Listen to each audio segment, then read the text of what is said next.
Hello. I think I might be wearing the same sweater I was wearing last week. Oh, well, life goes on. It's was has been raining the cats and the dogs this week. Today. Today is what I meant to say. I'm a little disjointed. And so it's been rainy. Like the hail was surprising. Anyway, so now we've got a little break in the weather, so that's pretty good for a little bit. So it's not super loud right now. I hope people are having a good Tuesday. Glad to have you here with me. We are going to talk about whatever your little heart's desire. So I am here for it, whatever you would like to talk about. If you have questions about my upcoming program, which is called Keto Unstuck, which starts on Sunday. I'm happy to talk about that. Happy to answer any other questions. So just let me know what you want me to talk about. I was just in the middle of doing a video when I ran out of time. So we'll see what happens with that recording.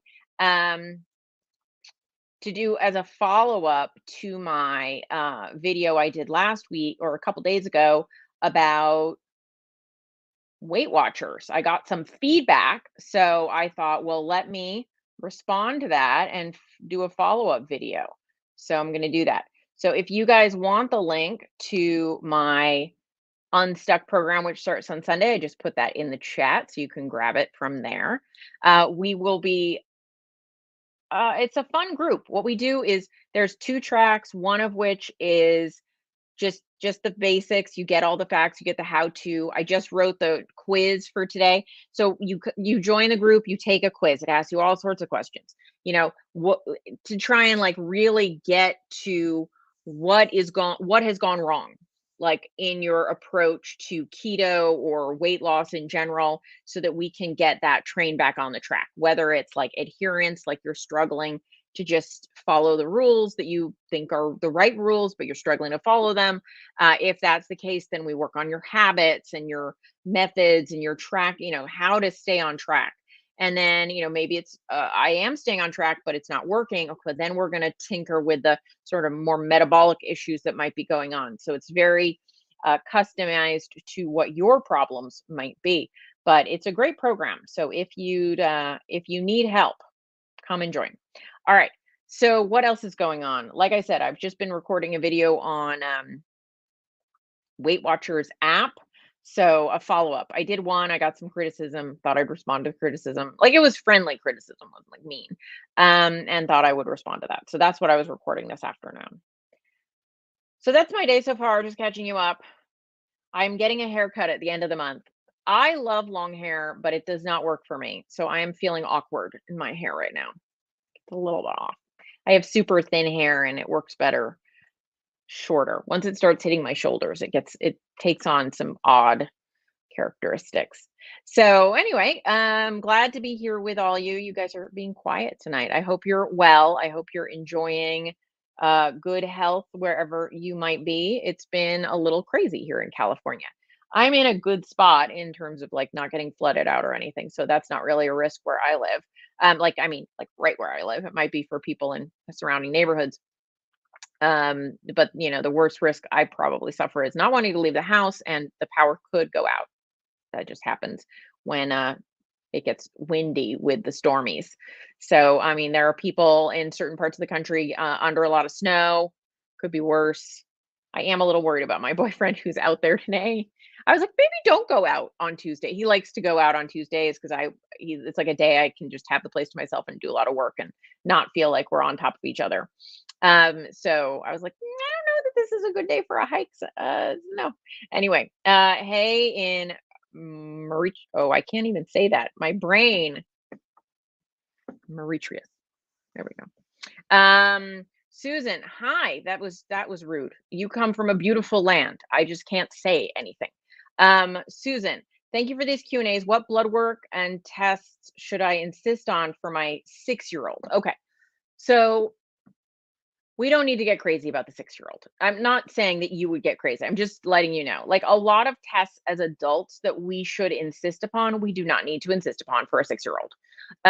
So I would just go with the normal test that they would give a 6-year-old unless your 6-year-old has indications of problems.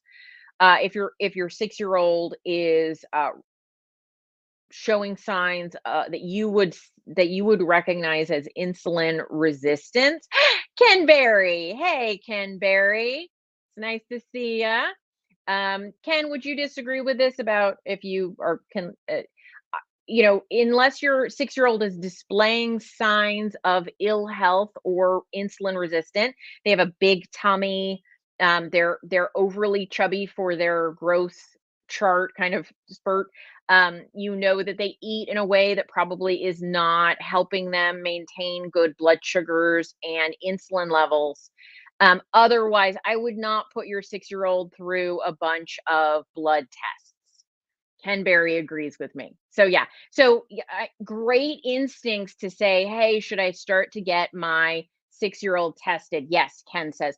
Dr. Berry says if they have, skin problems, eczema, autoimmune related stuff. So if they're showing any signs of ill health, then you want to dig with some blood tests and maybe get their fasting insulin tested.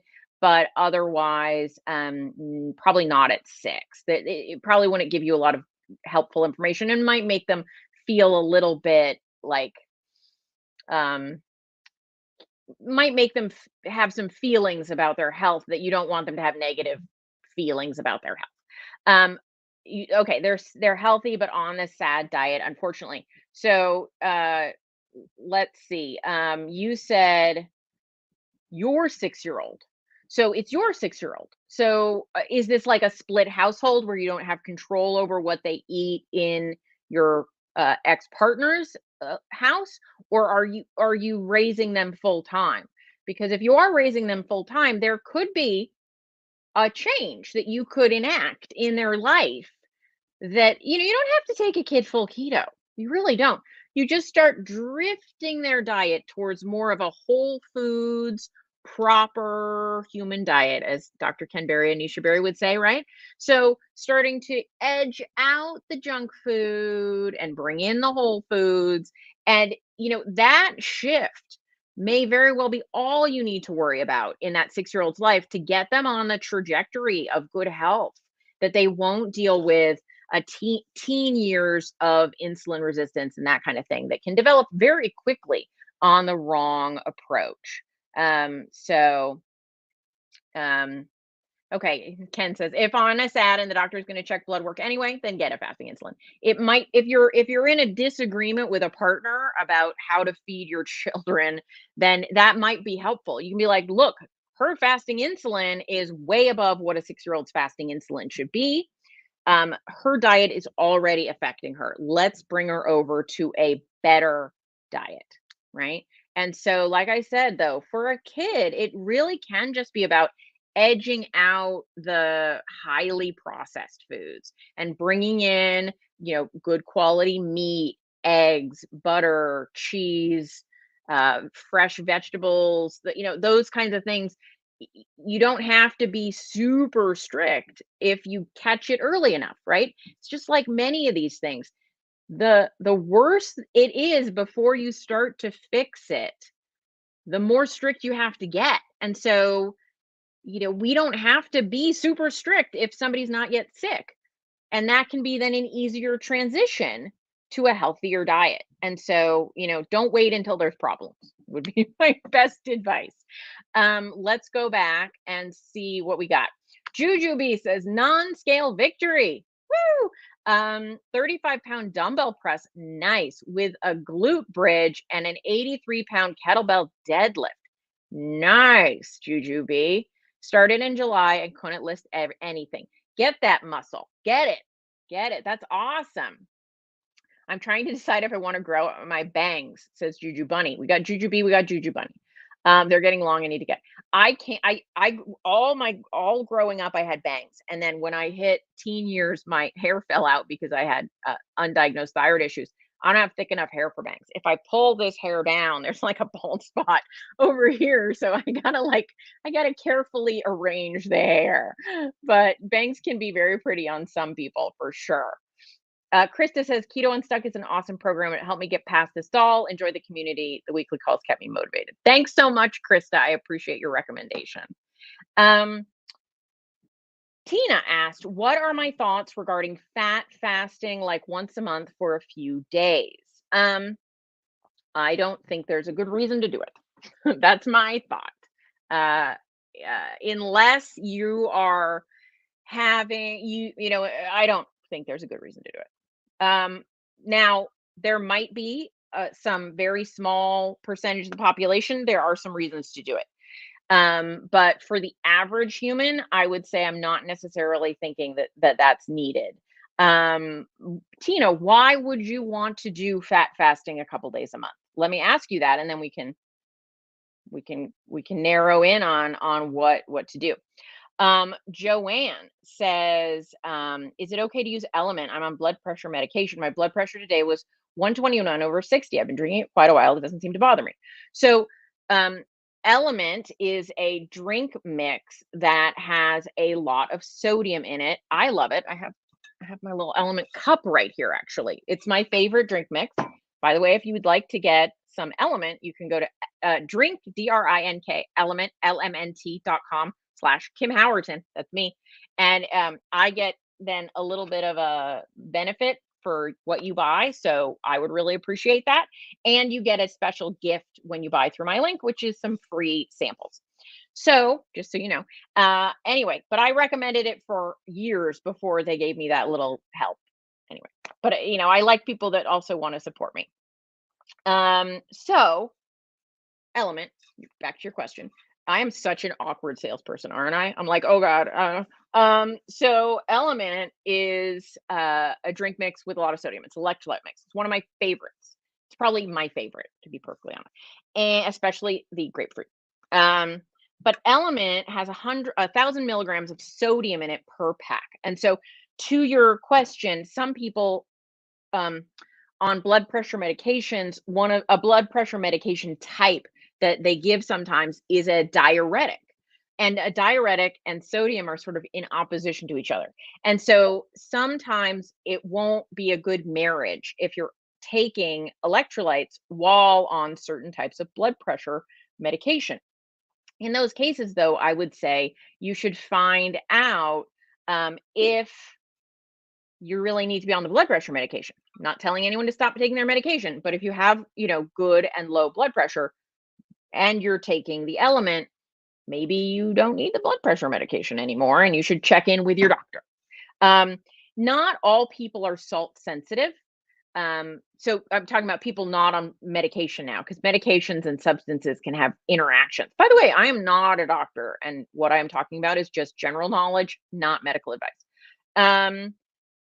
So, in the general non-medicated population, there is a small percentage of people. It's not the majority of people, but a small percentage of people who are salt sensitive, which means that when they eat more salt, their blood pressure will go up. But the majority of people, actually, those two things are not super closely tied together. And so, generally speaking, you don't need a ton of salt, but you certainly need plenty of salt. And so I find I feel better when I use Element. And my boyfriend, who goes hiking all the time, uses Element. And so you just have to do what works well for you. Certainly, your blood pressure was at a perfectly healthy range. So you would, but you can always talk to your doctor about changing your blood pressure medication up. Hey, Ken, I've been here. Where you been? Tina says, okay, why you want to do fat fasting? To get rid of sugar cravings and jumpstart some weight loss. Okay. So I would rather you eat more like a sufficient amount of protein. So I am not for low protein approaches for most people, especially postmenopausal women who really will struggle to put any lost muscle mass back on. So while I certainly support intermittent fasting, time restricted eating, an occasional day without eating, not a big deal. But I just generally think that you're better off making sure you're getting sufficient protein on a regular basis. And fat fasting is just fat, not protein, right? That being said, it's a small thing. If it really helps you mentally, okay. But it wouldn't be something I would recommend. But you said, to help with sugar cravings. If you find it really does help with sugar cravings to have a day where you eat more fat and not anything else, like you fast, but with a little bit of butter and, coconut oil or something, versus a day where you ate some protein, right? You said fasting make you binge. Absolutely don't fast. Absolutely don't do it then. Absolutely do not do it. That is a common reason, and it's one of the main reasons that I do not suggest it. Now, I know some people who love fasting. They suggest fasting. I think that's great if it works for them. But if you binge when you fast, do not fast. Because the binge is much, much worse than the fast. Like, if you get benefit from the fasting, the negative you get from the binging just totally obliterates any goodness. So don't do it. Ken says, doesn't too much sodium cause a gout flare up? Not that I am aware of. And too much, nobody needs too much sodium. You want enough sodium, not too much sodium. Andrea asked, is it safe to take iodine with Synthroid? I can't really comment on safety of medications. I can comment on the fact that everyone needs some iodine or they will die. So, you need to make sure you're getting iodine. So you don't have to take iodine. You don't have to take iodine drops. You could eat seafood. It has iodine. Seaweed has iodine. But everyone needs some iodine, because if you don't have any iodine, it's not good for you. So while I can't comment on can you take it together or, does it, I can say every human should have some iodine in their body. And how you get that iodine will depend on your diet. Sunny says, my first live, welcome on labs. I am a 56-year-old female waiting to get my hormones checked. What test should I do? Go to commonsenselabsbook.com. commonsenselabsbook.com. And the book that I wrote with Dr. Ken Berry is there, and it goes through all of that. And I would just recommend that. It's going to cover it all. You can get the digital version or get the version mailed to you. Patty says that Dr. Berry said that you can take iodine with Synthroid. So there you go. All right. What else is going on? Let's see. My computer is on a stack of books right now, so I can't be very. Everyone feel seasick now? Hold on. I'm going to get shorter. Common Sense Labs, the book. It's right here. It goes with my sweater. So in here we've got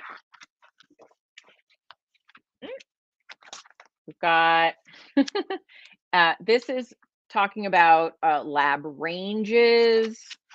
We've got the list of annual labs, and here I'll read this to you. So this is annual labs that we recommend for every person. Now, this is if you're healthy and not including hormones and things like that. That's in another part of the book, but this is A1C, CMP, CBC with differential, C-peptide, D25, DHEAS, ESR, ferritin, fasting insulin, GGT, homocysteine, HSCRP, lipid panel, magnesium, phosphorus, TSH, and a urine analysis. That's a basic panel.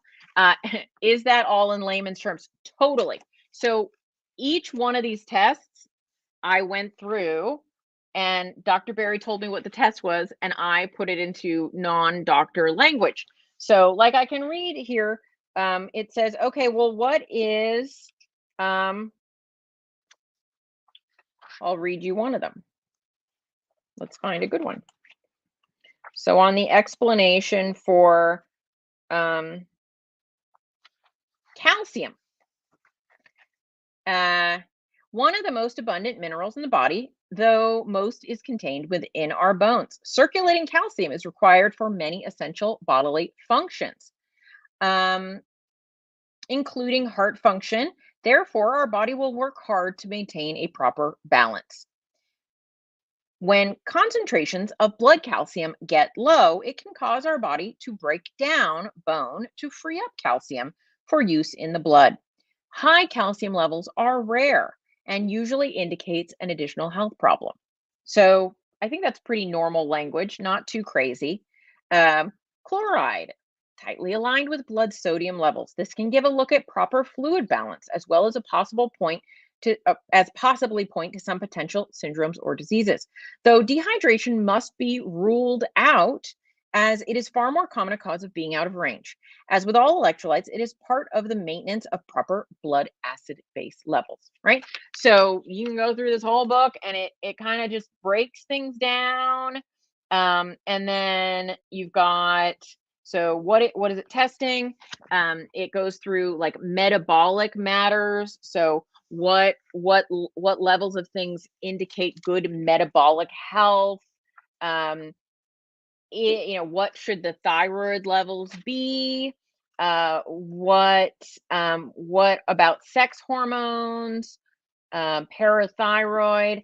How to do glucose monitoring? So that's all in here. We don't have an audio version because there are so many charts. It would just have you ever heard somebody read you a chart? It's very confusing.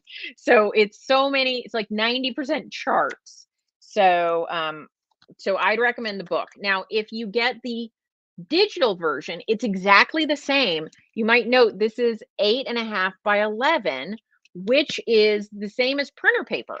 So what you can do if you get the digital version is say, just print the charts. So like print this page, print that page. So there you go. Maria says, does it show which tests you should take? Yes. By the way, this is basic health. So if you have a health problem or you're sick in a way that needs treatment, this isn't going to cover those tests, right? You're going to need to work with a doctor. This is like health checkup, health check-in. How am I doing?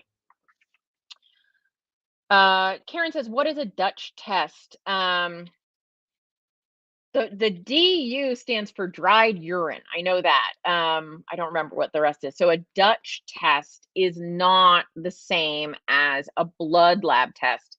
The Dutch test tests your hormones through different substrate, right? It's a urine test. Some functional med providers might do a Dutch test. And we don't talk about Dutch testing in the book. It's blood labs. Oops, I didn't mean to put that up, but there we go. Living Knots, do you feel like you can eat too many low carb veggies on keto? I can't help but think that low carb veggies aren't going to make anyone fat.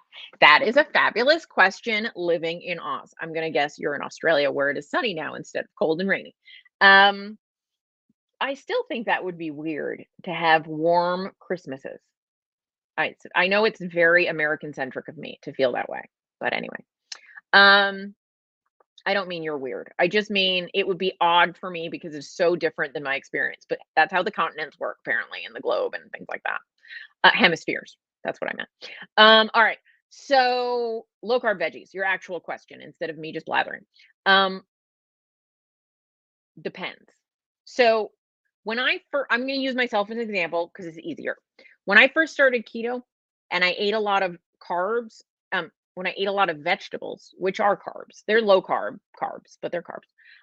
I was hungrier and my ketone levels were lower and I didn't feel as satiated.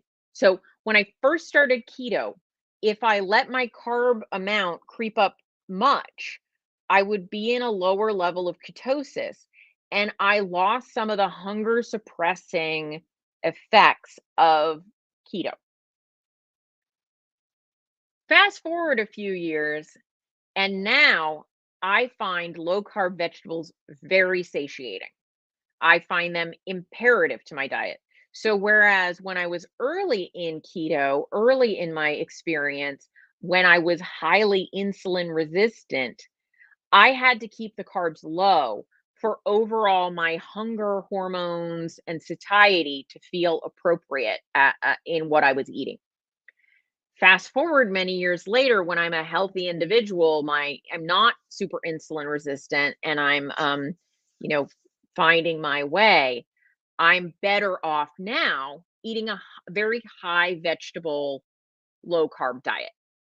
I'm more satiated, I'm it's easier for me to lose weight on a higher veggie keto, or a higher veggie low carb diet. And I no longer really worry if I'm in ketosis. I don't get the same hunger suppression that I used to get. And so, no, I don't think the low carb veggies are making people fat. I do think that there can be nuance around eating more or less carbs, even from vegetables, that for some people can affect their hunger hormones. And that being in a higher level of ketosis for some people has a benefit in terms of satiety.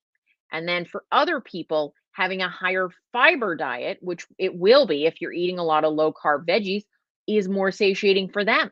And that can be due to the degree of insulin resistance that you have and the status of your gut. Some guts like fiber, some do not. And so you've got to find that balance. So I try and separate a little bit like the knowledge around calories and no, I will 100% agree that no one got fat eating a high vegetable diet. Like no one, the vegetables didn't do it, right? But once we're in a body that is already kind of a little bit damaged, it's got some dysfunction going on. How to navigate getting healthy again. For some people, they do better with less vegetables. But if you love vegetables, there's usually a way that you can find that makes it work for you. So, like right now, I eat a ton of vegetables, but I didn't used to. And it's just different strokes, different folks, different times. Um, all right, let's see. What did I miss? Oh, you're in Kansas. Ah, that kind of Oz. Never mind. um, there you go. Maria says, I'm struggling this past year, but I definitely need to get back as my 60th birthday. I have 2021. I was at my lowest, but lost my mojo. Get back to it, Maria. You can do it. Join Keto Unstuck. Join us. We're gonna have a good time. Starting on Sunday. Perfect timing. Juju Bunny says, "What vegetables do you eat?" So okay, so I'll tell you. I've done a few posts about this on Instagram, I think, but when I first started keto, a kind of normal diet for me might have been that I would. My first month I ate breakfast, but after my first month I kind of stopped wanting breakfast, so I would have like coffee with cream. I would have like, maybe my first meal would be, like, a big omelet with some cheese and eggs, maybe some sausage or bacon in there, maybe some onion, not a lot, maybe some spinach, maybe a few veggies, but not a lot. And then, for dinner or for lunch, brunch, whatever, I might have like a bunless burger. So like a 6-ounce hamburger patty with some pickles, some mustard, some no sugar ketchup, maybe a lettuce wrap.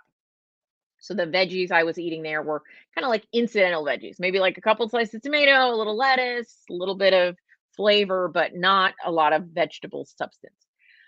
For dinner, I might have like a cup of broccoli or a cup of cauliflower or something like that, but or zucchini with some meat. But again, sort of I was keeping my carbs under 20 total. Sometimes I'd have a salad with a lot of lettuce, but you can have a lot of lettuce before the carbs add up much. So those were the way that I ate back in the day. I kept my carbs under 20. Um, but now I might have like a normal day for me might be that I have a big salad for lunch and I'll have like red pepper, a little bit of carrot, I'll have some um I have a lot of cucumber. I love cucumber. And a big thing of lettuce with some meat and some salad dressing. So um that might be lunch, and so big salad, whatever, salad, veggies. For dinner, I'll have a ton of different vegetables often. I might have eggplant, I might have cauliflower, I might have Zucchini. I'm just trying to like think of all the vegetables I have. Sometimes I make celeriac mash, which is celery root. Um, I will sometimes eat broccoli and so yeah, for me there's almost no vegetable that I won't have in some degree these days. But I always have in my fridge cucumbers, lettuce, peppers if they're in season. If tomatoes are in season, I always have tomatoes, um, zucchini. I have cauliflower rice in the freezer all the time, so I can grab any one of those things all the time. And I also love winter squash, like kabocha, which is higher carb than I used to eat, but it works for me now. So different things. Maria, it's called Keto Unstuck, and there's the link again for you if you want to look at it. It's no commitment, just look at the page, see if it strikes your fancy. Roxanne says, went to Georgia last year. It was weird to be in the 70s during Christmas. Yeah. Hawaii, yes, Hawaii as well. Christmas time in Hawaii is a little different. I don't live in a very cold place, but it's cold enough, it's like in the 40s, 50s during winter that makes me think it feels I can wear a sweater. Anyway, Moonglow says, I have like 4 cups on this table. I think I'm getting more protein than I need. Can you tell me the other things to try and up my fat? I kind of gag eating butter and little pieces of fried beef fat. Dairy is not agreeable. Well, I really love little pieces of fried beef fat. So I would say rather than trying to add more fat, I would say, how much protein are you actually getting in grams?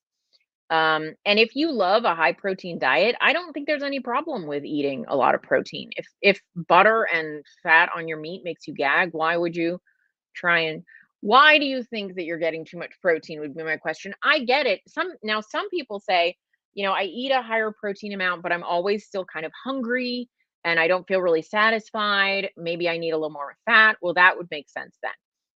But you just said, I think I'm getting more protein than I need. So I don't think there's any problem if you love a high protein diet, eating a high protein diet. So I guess my question is like, what are you trying to fix? Because if you like leaner meats and you have energy and you feel well, I don't know that there's a problem.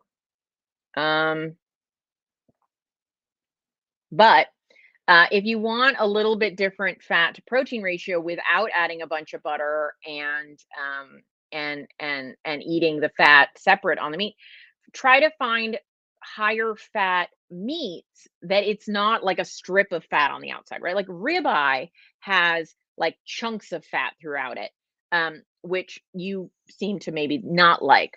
Whereas uh,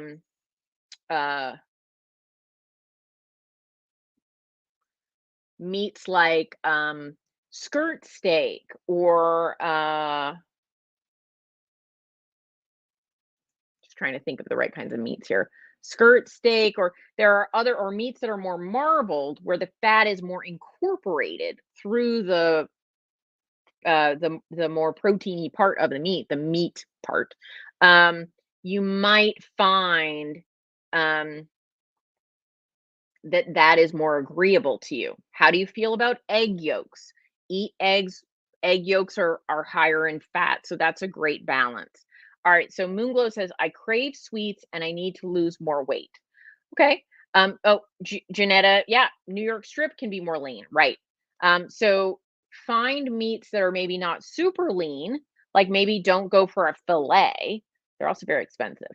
But go for like a mid, like a choice that's mid-level fat, like a skirt steak. That you can't, it's very incorporated. And so the fat is not really that separate on a skirt steak, but it's a moderate fat meat, right? And so, or like do veggies, like cook veggies, and instead of like trying to eat a thing of butter, mix it into the veggies. So it's incorporated, right? And so those are going to help you get a little more fat in. Now, I don't think that you have to have a high fat diet necessarily. If you're trying to lose more weight, adding a ton more fat for a lot of people isn't necessarily going to do it. So I guess my question comes back, Moon. How many grams of protein are you actually eating a day? to see if it's really unfortunate. Unfortunate? Was that the word I meant to say? Yeah, I don't know what I meant to say. At the end of the day, inappropriate. That's what I meant to say. Suzanne says, I just bought the self-taught plan. If I end up having issues, can I sign up for the plus after I start? Yes, you can upgrade later. Absolutely. Um, Mia says, thank you for saying we could eat veggies. Have tried so hard to embrace full carnivore, and I love to cook low carb veggies. Not convinced they're poison. They're not. I don't think they're poison. I mean, some people have reactions to certain things, like they have autoimmune reactions to things, and then you want to avoid certain things that are causing you reactions. It's not bad, but I think a lot of people do very well, including a fair amount of low carb veggies. Um,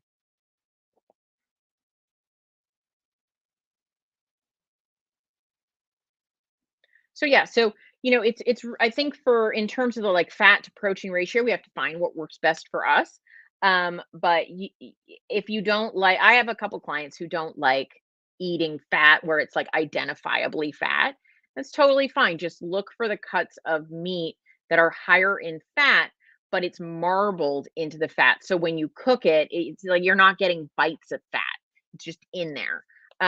If you don't do dairy, again, yeah, dairy is an easy way to do it, but you can cook with olive oil. Saute your veggies in olive oil.